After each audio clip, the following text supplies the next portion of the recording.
Plan করে একটা সবাইকার দৃষ্টি ঘোরানোর জন্য এই বোম ব্লাস্টটা করিয়েছে। লালকেল্লার সামনে যেখানে ভারতবর্ষের প্রধানমন্ত্রী ভাষণ দেয়, সেখানে ঘটনা ঘটতে পারে কখনো? এত বড় ঘটনা গাড়িটা কোথেকে এসেছিল জানি না, অমিত শাহ সব জানে। বারবারই তো এটা, ওইখানে কার গাড়ি ধরা পড়েছিল গুজরাটে, এখানে কার গাড়ি কালকে নিয়ে গেছে হরিয়ানা, দুটোই সরকার কার? ওদেরই, ডবল ইঞ্জিনি সরকার। আরে যখনই দেখলো বিজেপি তার পজিশন খারাপ, সঙ্গে সঙ্গে এই বোম ব্লাস্টটা করিয়ে দেওয়া হলো। আর আপনারা সবাই জানেন, যখনই বোম ব্লাস্ট হয়েছে তারপরেই মোদি দিল্লি থেকে চলে গেছে বাইরে। এজেন্সিরা বসে আছে কি জন্যে?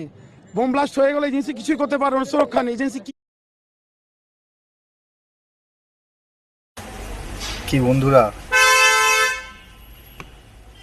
এই বুদ্ধিজীবীদের বুদ্ধি দেখো, এত এদের মাথায় বুদ্ধি যে আমি দেখে আমার এই বলার কোনো ভাষাই পাচ্ছি না, একদম ডাইরেক্ট স্পিচলেস। তো এই বিষয়ে তোমাদের কিছু যদি মন্তব্য থাকে তাহলে করো।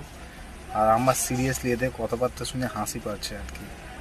আর জানি না আমি কি কমেন্ট করব, খুব রাফ হয়ে যাবে, তাই আমি তোমাদের উপর ছাড়লাম। কেমন লাগে এদের কমেন্ট শুনতে?